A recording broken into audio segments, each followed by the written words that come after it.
It was a dark and quiet night near the port where all of the pirate ships stay before they sail.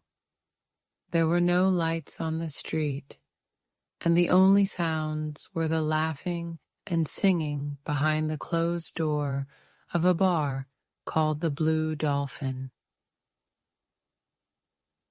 A man wearing a black pirate hat opened the door of the Blue Dolphin. He had a black patch over one eye and a scar on one side of his face. Everyone suddenly became quiet. A sailor at the bar asked the barman, "Who's that?" "That is Captain Pike, the greatest pirate in all the world. They say he's stolen from the Queen of England, the King of France, and the King of Spain." Captain Pike walked slowly around the tables, looking closely at each man with his cold, gray eye. He had a very serious and cold way of talking. "I'm looking for sailors, and I need the best there are around." A big man in a white and blue shirt with a blue scarf around his neck stood up in front of Captain Pike. "You won't find anyone stronger than I am, Captain. Tell me where to put my name, and I'm ready to sail." Captain Pike looked into the man's eyes. His eyes were blue like the sea. Captain Pike's eye became narrower as he talked to the man. "I'm sailing to the Bermuda Triangle to get Blackbeard's treasure." The man in front of him slowly sat down. Others began to whisper. The barman said to the sailor, "Nobody has ever found Blackbeard's treasure. They say it was lost somewhere in the Bermuda Triangle. All those who have tried to find it have never returned." Captain Pike continued to walk among the men. He knew it would be difficult to find men to go with him, so he talked about the treasure to excite them.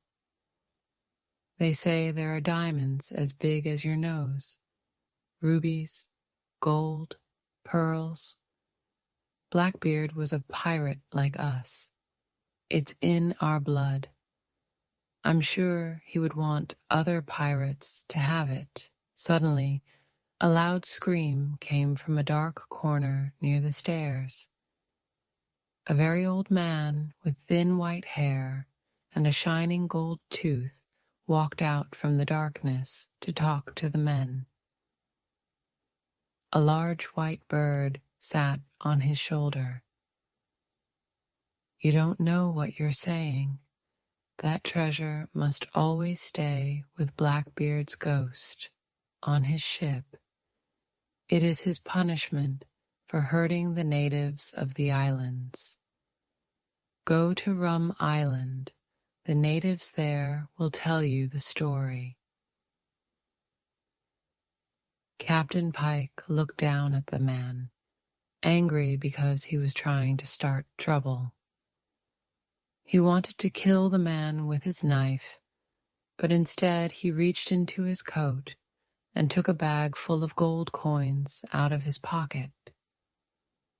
He put it on one of the tables next to a long white piece of paper he had. "I've got 100 gold coins here.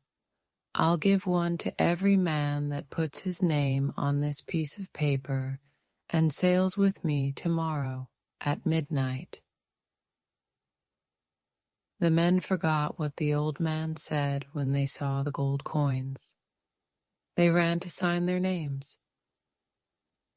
Captain Pike stared at the old man once more. The old man looked at him too, and left the bar with his bird.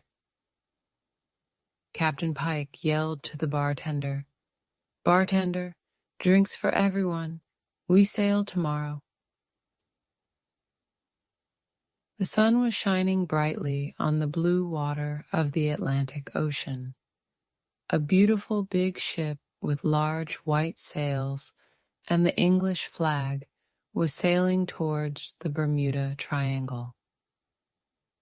The ship's name was the Queen Anne, and it was going to the Bermuda Triangle to trade gold.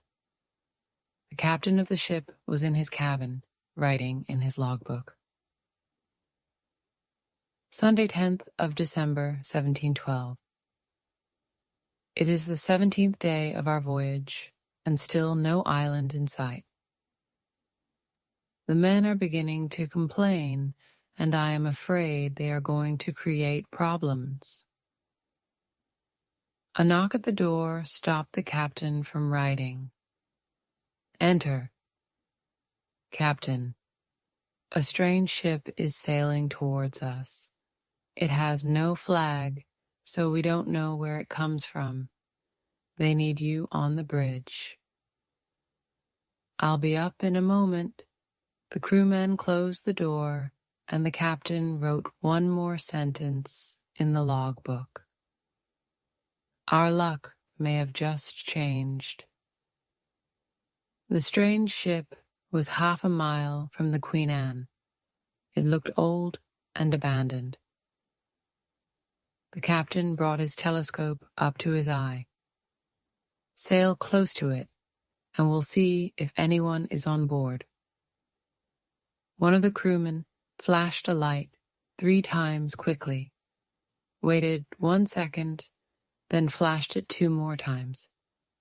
There was no answer. Open the cannons and sail next to it. The strange ship moved slowly through the water. There seemed to be no one on board. The sails had holes in them, and there was broken wood all over its deck. The captain called over to it. I am Captain Scott, serving Her Majesty the Queen. If anyone is aboard, state your name and who you serve. There was no answer. Lower the boats. We're going aboard. Captain Scott and 12 of his men rowed 2 small boats from the Queen Anne to the empty ship. A rope ladder was hanging down from the ship's side. The captain and his men used it to climb on board. There was no one on board. The captain and his men looked around the ship, but they found nothing. There was no one at the wheel, but the ship somehow continued sailing. I've never seen anything like it, Captain. Neither have I, and I don't like it. Let's follow it and see where it goes. They were ready to leave when one of the men saw a chest at the side of the ship under some old fishing nets. They took off the nets and broke the old black lock. Inside they saw beautiful shining diamonds, pearls, and gold. The men were stunned into silence. The captain looked at one of the gold coins. It had the picture of King Edward VI on it. This coin is over 100 years old. It is not even in use anymore. What should we do with it, Captain? I don't see why we should leave it here when there is no one on board. Close it, and we'll take it with us.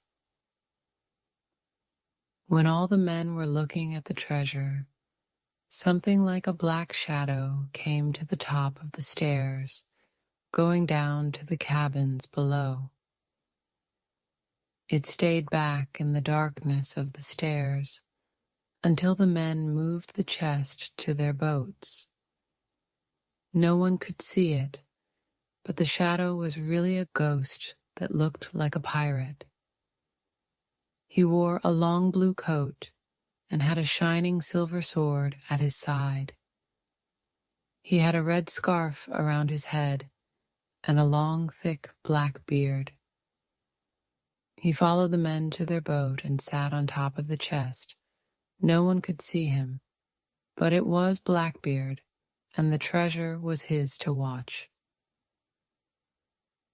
All the men of the Queen Anne were waiting on deck when Captain Scott returned. One of them yelled to the boats after he saw the chest. "What have you brought us there, Captain?" Another man answered, "It's gold and rubies and diamonds." The captain didn't want the men to get too excited because he didn't know if he should keep the treasure. "That's enough. I want that treasure taken below with our own gold until I decide what we'll do with it." Two men carried the chest below with Blackbeard still on top of it. A man named Stubbs spoke to the captain about the treasure. "Will we give a little of it to each of the men for the long journey?" "I don't know. I've got a strange feeling about that treasure, but I'm not sure why. I think it's better to leave it alone for a while." "But Captain, we've been sailing for 17 days, and we still haven't seen an island. The men need some encouragement." "The men shall carry out their duties and be happy with that. They will get exactly what I promised them." The two men who carried Blackbeard and his treasure below put the chest down to wait for the captain. One of the men, Smith, sat on the chest to tie his shoe. The other was standing smoking a pipe. Blackbeard stood and watched the men with a smile on his face. He knew they couldn't see him, so he knocked Smith's hat off his head. Smith thought the other man did it. "What do you think you're doing?" "What are you talking about?" "You knocked my hat off." "You're crazy. I was standing here smoking my pipe." The men were about to fight when Captain Scott walked down the stairs. "What's going on down here?" "Nothing, Captain." The captain opened the lock on the door. "Put it inside next to the Queen's gold." The Queen's gold was in a chest the same size as Blackbeard's treasure, but it looked new. The wood was clean, and the lock on it was gold. Blackbeard's chest was old and gray. Blackbeard watched the men put the chest down. Smith stayed behind when the other man left. He opened Blackbeard's chest, took out some of the treasure, and put it in his trouser pocket. "Smith, what are you doing in there?" "Coming, Captain." Blackbeard followed Smith out as the captain locked the door. The men on Captain Pike's ship were very different from the British sailors of the Queen Anne. They played cards all night, and if they lost, they fought with each other. They were only sailing to the Bermuda Triangle to find Blackbeard's treasure and steal anything else they could. Their ship looked like the Queen Anne, except for the flag flying above the sails. It was black, with a white skull and crossbones on it. This was the mark of the pirates. Some of the men were about to throw a man into the sea for cheating at cards when Captain Pike stopped them. "What's going on here? Are you trying to kill each other before we find the gold?" "This one was trying to cheat us at cards. We can't have that, can we?" "That we can't, my friend. but we're waiting for a treasure much bigger than the one you play cards for. Put him in the stocks for a day and let him think about things there." The stocks were 2 pieces of wood with 3 round holes in them. The men placed the prisoner's head and hands in the holes. Then they lowered the top and they locked him inside. He had to stand up the whole time.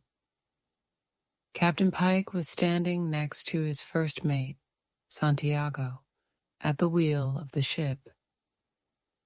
Santiago asked him about the danger of finding Blackbeard's treasure. "They say no one can take Blackbeard's treasure. Why do you think you can?" "I think that Blackbeard and I are the same kind of pirate. He wanted everything, and he knew how to get it. When I see that treasure, when I put my hands on it, there's nothing that can make me lose it." There was a pirate in a small seat above the sails, looking at the ocean through a telescope. This was called the Crow's Nest, and he was the first to see Blackbeard's ship sailing ahead of them. He whistled to the men below, "Ship straight ahead." Captain Pike put a telescope up to his eye. He saw Blackbeard's empty ship, then yelled to the man who was steering, "Go straight for it. This is what we're looking for." Captain Pike and some of his men went aboard the empty ship, but they couldn't find any treasure. Santiago thought they made a mistake. Maybe this isn't Blackbeard's ship. It could be a ship lost at sea. There's only one way to find out. Captain Pike went below to Blackbeard's cabin, and Santiago followed him. It was dark, and the captain had to light a candle. He walked with the candle to one of the cabin walls, where there was a round old picture of a woman.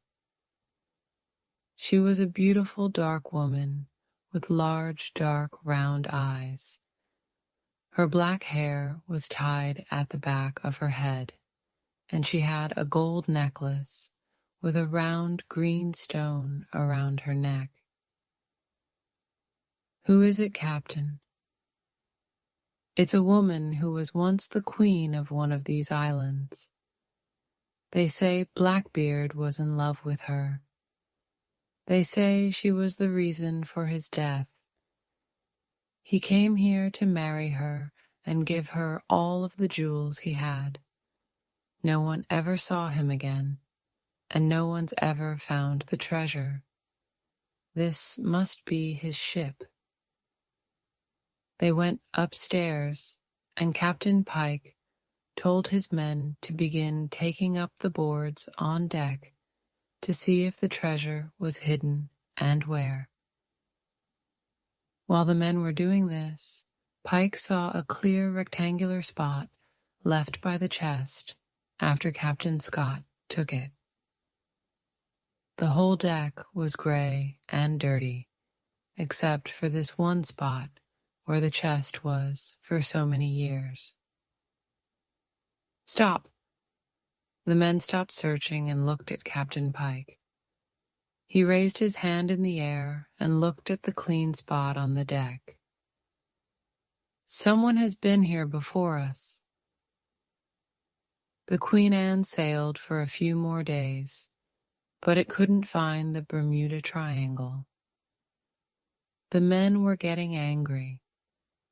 Captain Scott heard more and more talk about the treasure, so he decided to call the men and speak to them. "I know that a lot of you want to see these islands. I want you to know that you will be handsomely paid for this long voyage. Wait a little longer, and you will be rewarded. Blackbeard's ghost was walking behind the men as the captain talked.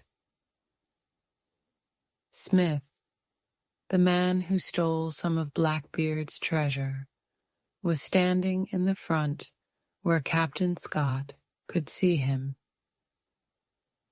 He still had the jewels in his pocket, and Blackbeard knew this.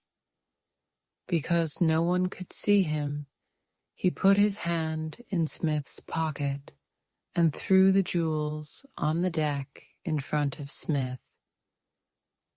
The others thought Smith dropped something, but when they saw the beautiful diamonds and the gold necklace, they looked at Smith to see what he would say. "Captain, I don't know how they got there. It was him that put them there." He pointed at a man. He was the man who had helped him carry the chest aboard. "You're a liar." They began to fight, and the other men joined in. Some of them wanted to stop the fight, but others tried to take the jewels from the deck. The captain quickly took the jewels before anyone else could.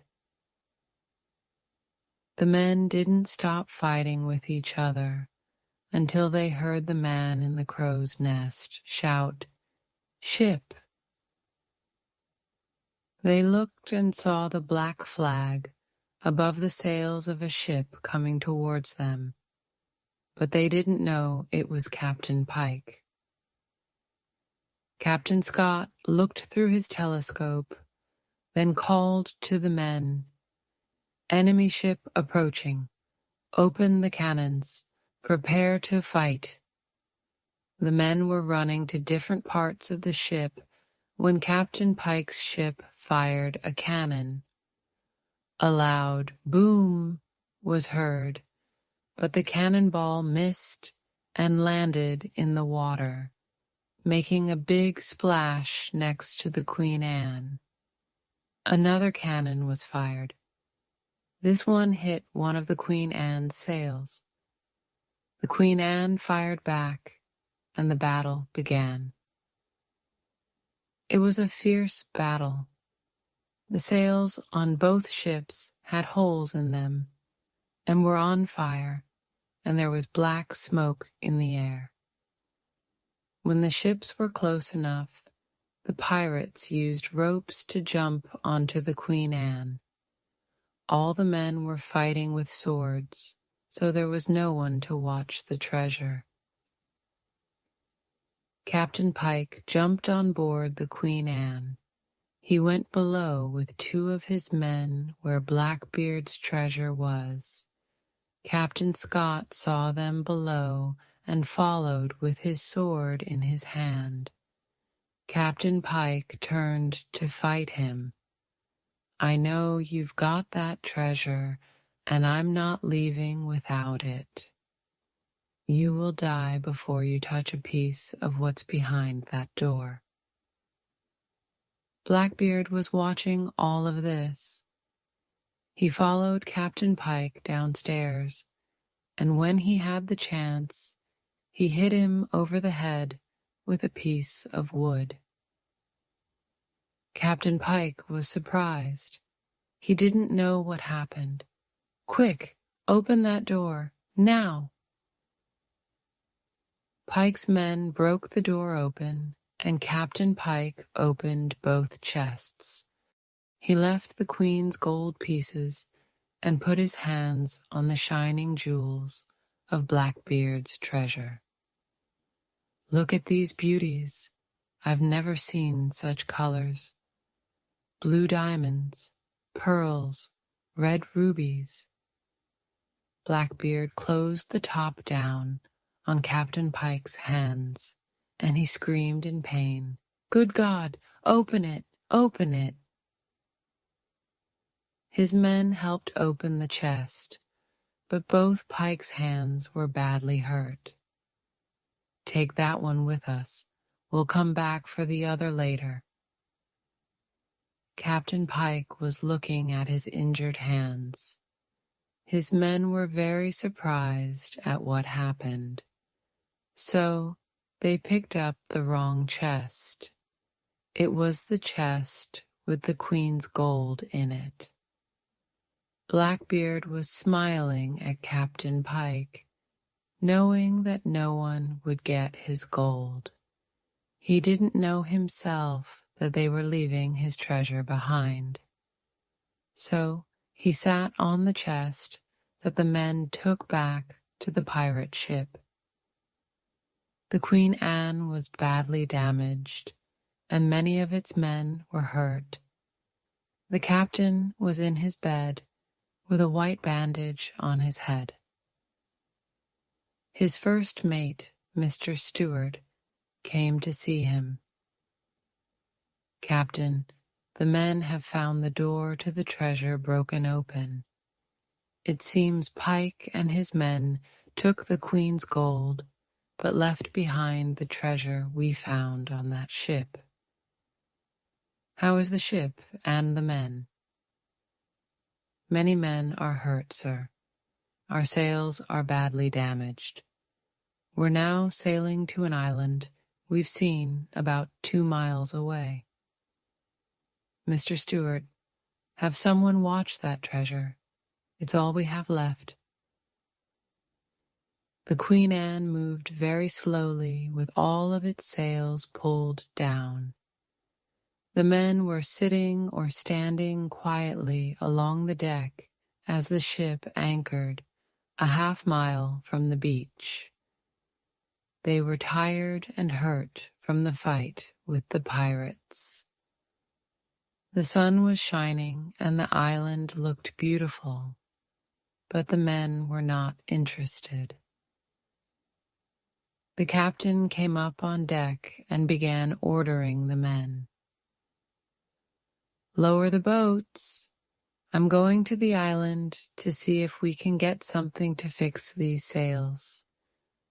I want to take that treasure with us. We don't know what we'll have to give them." The island had a long beach of white sand with tall green coconut trees on it. They pulled their boats up onto the sand. As they were deciding which way to go, they saw a native boy jump from a tree and run away. The captain spoke first. "Let's follow him. He may lead us to his people." The boy led the men through the green hills of the island. He stayed far ahead of them, but stopped whenever he wanted them to see him and follow. There were tall green plants on the hills, and the air smelled of vanilla. "What's that smell?" "It smells like rum." "It is, and these are the sugar plants they use to make it. They break the plants apart and mix the rum in large barrels. It smells as if they're making sweets. It'll be nice if we get to taste it." The men laughed as they walked on. When they came to the top of a hill, looking down onto a village, they saw natives working near small houses made from trees and leaves. The small boy they were following ran into the village before them, and everyone began looking up at Captain Scott and his men. They stopped what they were doing and waited for the sailors. A tall, dark, and very beautiful woman in a white headdress was standing in front of the natives, waiting for Captain Scott. She had large dark eyes, and she wore a gold necklace with a green stone, just like the one in the picture on Blackbeard's ship. Her name was Queen Aliana, and she was the Queen of Rum Island. The sailors put Blackbeard's treasure down behind Captain Scott when he went to meet the Queen. I am Captain Scott of the Queen Anne from England. We've come here to trade our gold for anything you may have to offer. But we also have a problem. Our ship is badly damaged. We need to fix our sails. Welcome, Captain. I am Queen Aliana, and this is Rum Island. Come and sit with us and show us what you have brought.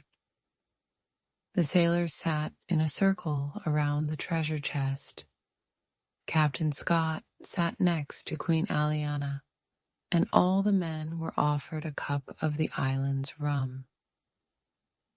When Captain Scott opened the chest and showed the Queen the shining treasure of jewels and gold, her eyes widened and she stood up. Where did you get that? It's not really ours. It's something we found on an empty ship at sea. Our gold. Take it away. We do not want it here. It is cursed. The man who owns it must have it back. You must take it back to where you found it. The Queen waved her hand. All of the natives left and went inside their houses, leaving Captain Scott and his men alone. Captain Scott did not understand what Queen Aliana was saying. He asked Mr. Stewart, "What do you think the Queen meant by saying that the treasure was cursed?"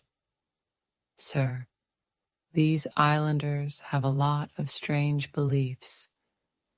I think we should listen to what they say and leave the island." "But we can't leave without new sails. Surely they can help us there. What do you suggest we do?" "I'm going to have a talk with her. You go and look after the men." The captain knocked on Queen Aliana's door, then opened it. The Queen was sitting in a large chair with her eyes closed. She opened them when the captain spoke. "Excuse me, Queen Aliana, but I would like to talk to you." She did not say anything.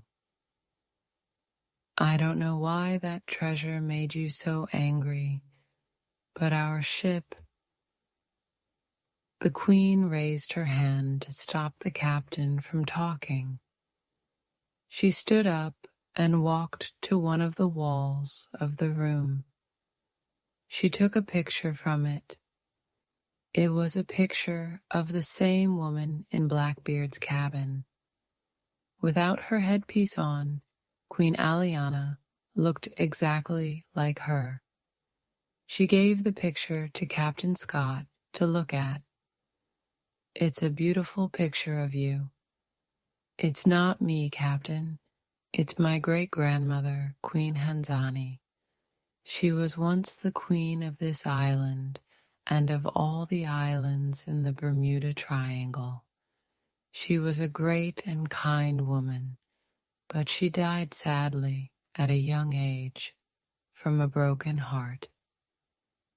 "Was her husband killed by one of 4 enemies?"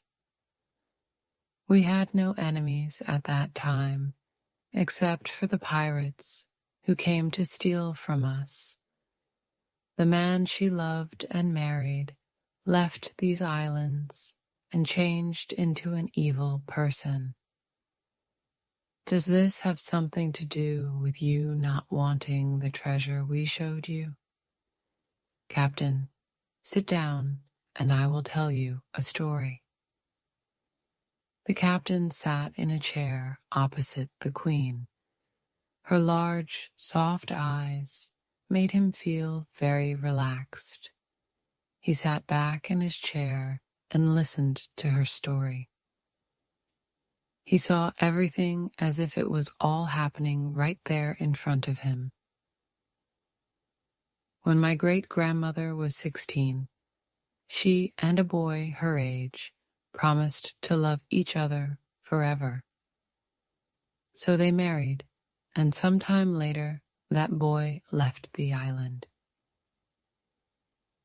He said he was going to sail around the world and bring back all of the things which would make their life together perfect and happy. While he was gone, pirates attacked the island. They killed Queen Hanzani's parents and stole everything they had. Many people died because they had no food. Queen Hanzani found a way to make rum from the sugar plants so they could trade it with others for food. She made the island strong, and soon all of the people from all of the islands in this triangle began working together so that the pirates would never do such a thing again. Everyone knew the queen did this so her true love would have a home to return to. Each morning, she would walk along the beach to see if his ship was coming, and each morning she returned a little bit more sad. When he finally returned, it was awful. He returned as a pirate with a chest full of stolen treasure. He wanted to give it to Queen Hanzani and take her away from the island to live with other rich kings and queens. She was furious. Pirates killed my parents, and now you want me to touch stolen treasure? But I did this for you, to make you happy. Throw it into the ocean and live as we do, and I will be happy. Throw it into the ocean. After all the years I spent getting this, I was almost killed many times. If this treasure means more to you than I do, you keep your treasure. The queen left him, and in anger he sailed from the island. There was a terrible storm. We call it the storm with the large face. The clouds were so large that they looked like the face of a man blowing onto the sea. The pirate ship was destroyed, and now a ghost ship travels these waters with Blackbeard's ghost on it, watching the treasure he thought more important than love. My great-grandmother died in her sleep that same night. I wear this necklace to remember her.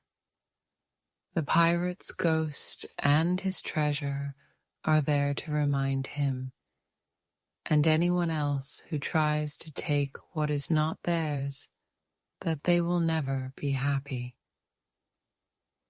You have that treasure, Captain, and you must take it from this island and put it back on that empty ship.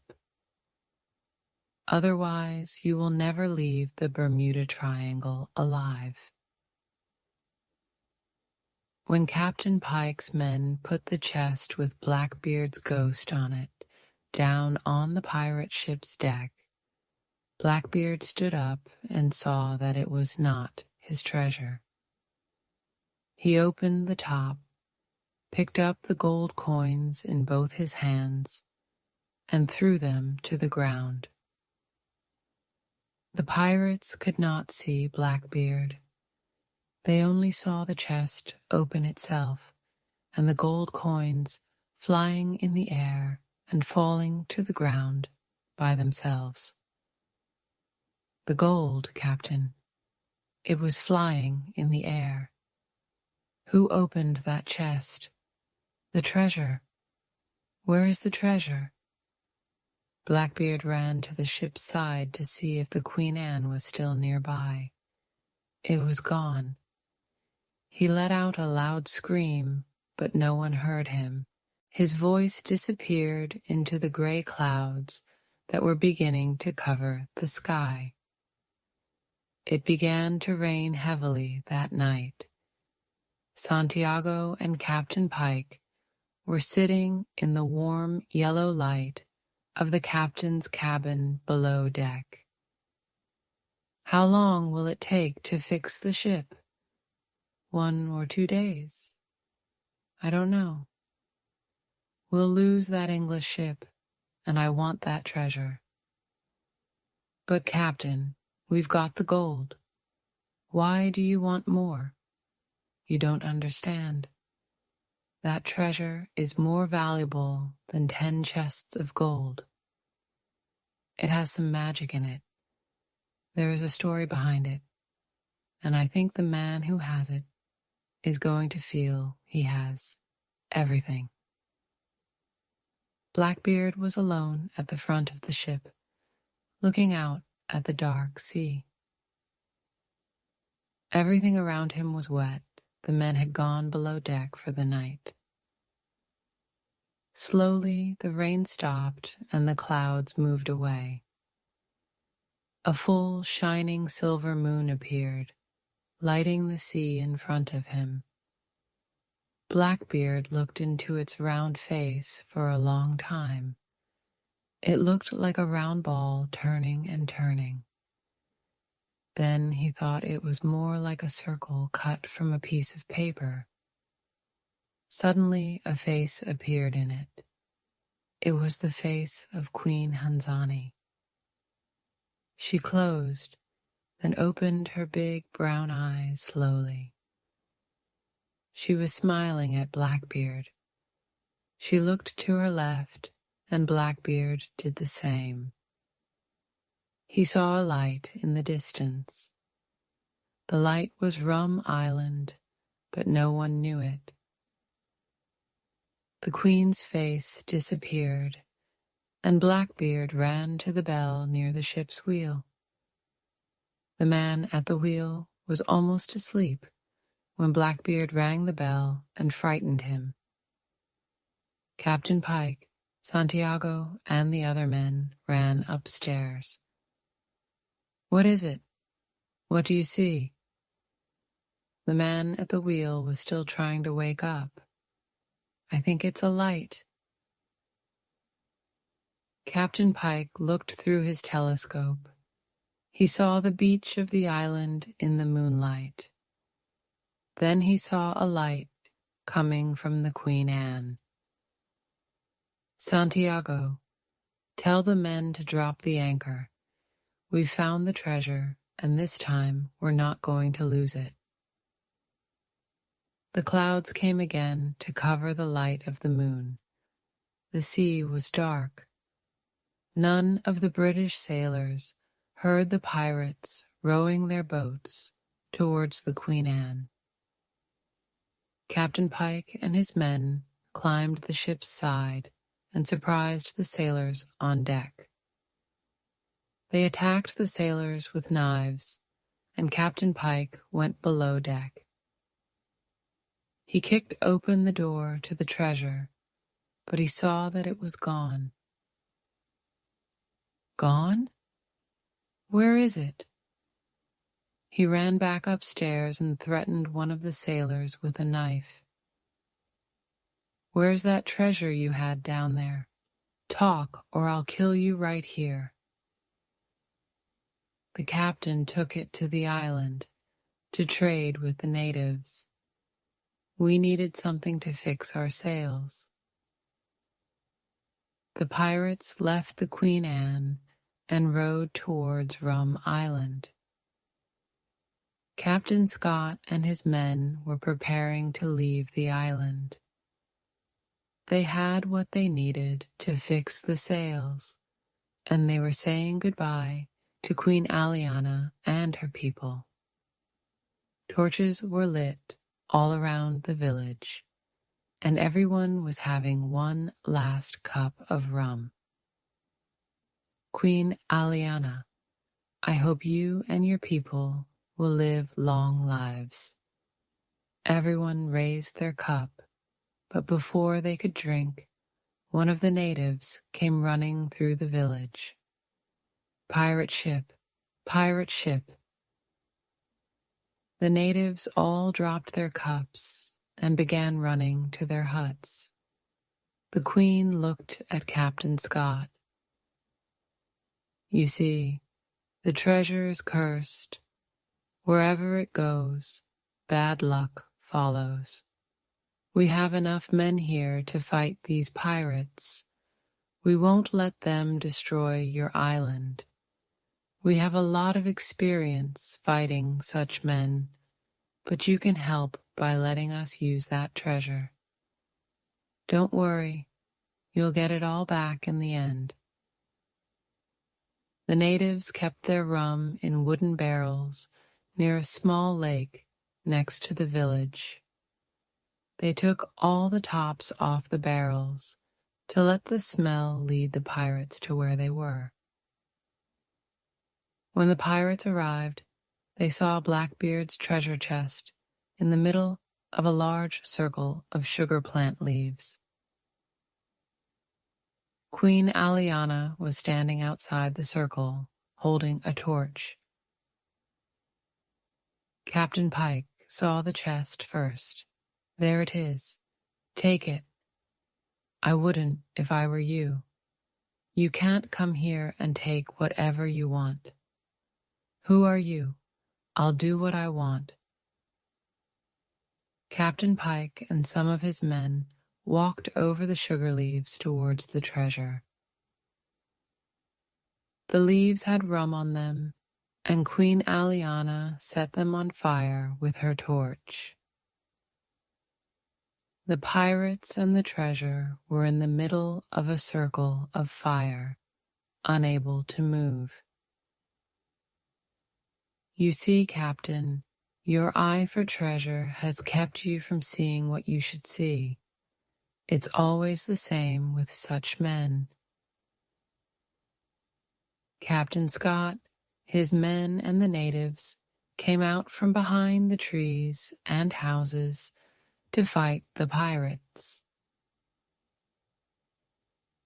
They put out the fire, and Captain Pike, with his 6 pirates standing next to the treasure, took out his sword. I'll fight to the death for this treasure. No one'll have it if I can't. He and Captain Scott fought while the others watched. You won't kill me, Captain. Their swords were locked together, and they were looking at each other fiercely.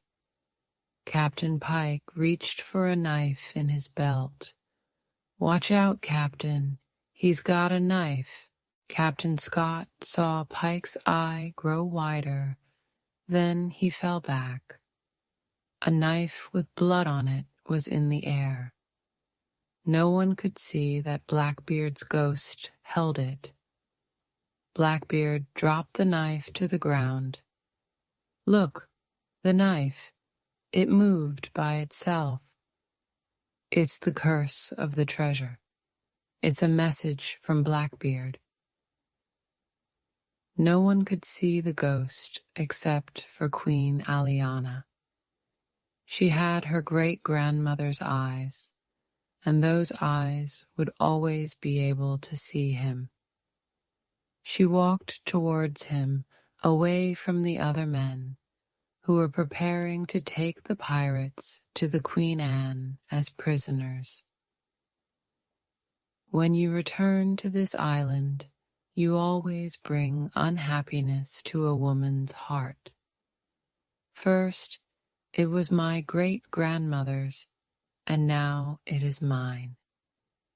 Have you thought of this in all those years while watching that treasure? How could I forget? I can never die and be peaceful. I always remember what I did by looking at that treasure.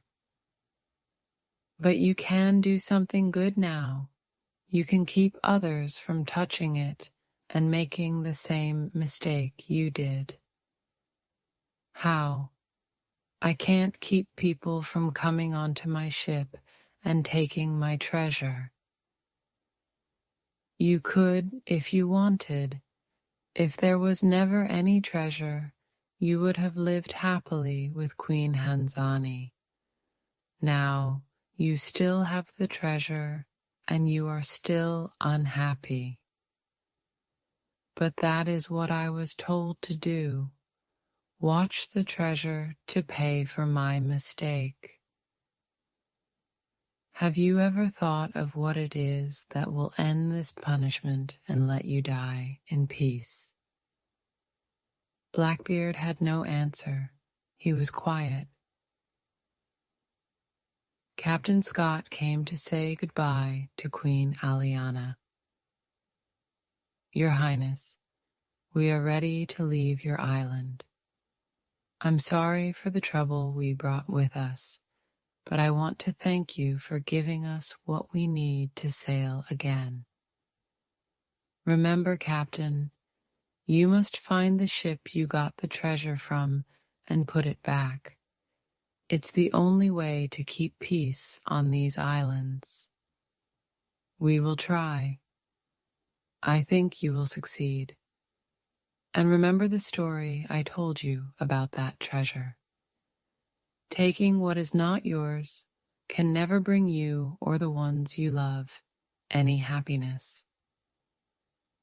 Captain Scott and the others rowed back to the Queen Anne, and soon it was sailing again through the Bermuda Triangle. Blackbeard was standing at the ship's side. He was looking across the wide blue sea, thinking of everything Queen Aliana said to him before he left Rum Island. He was always saying the same thing to himself. If there was never any treasure, I would be happy now. Suddenly, Blackbeard's old empty ship appeared sailing along the shining blue sea. The man in the crow's nest shouted to the captain, and he put his telescope to his eye. Stubbs, sail straight for that ship. We're going back on board. Blackbeard was walking nervously back and forth as the men put the treasure chest into a small rowboat. He sat on top of it when they were ready to leave and row towards the empty ship. Captain Scott told the men to leave the chest where they found it. Before the sailors left, Captain Scott looked around the old pirate ship. And this is what you get for wanting all the riches of the world. Blackbeard was standing next to him listening. It was the last thing that was said on that ship. The Queen Anne began to sail away when one of the sailors shouted, "Look!" Everyone turned to see Blackbeard's chest rising in the air over the sea. They thought it was moving by itself, but it was Blackbeard moving it. He threw the chest into the sea, ending the curse he had to live with. The sailors of the Queen Anne saw the shining gold on top of the water for one last moment, then it sank into the sea below. When the chest had disappeared into the water, Blackbeard's ship began to break apart and sank into the sea.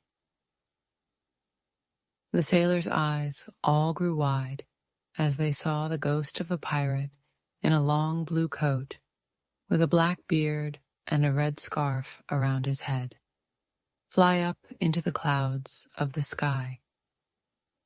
"Captain, what in the world was that?"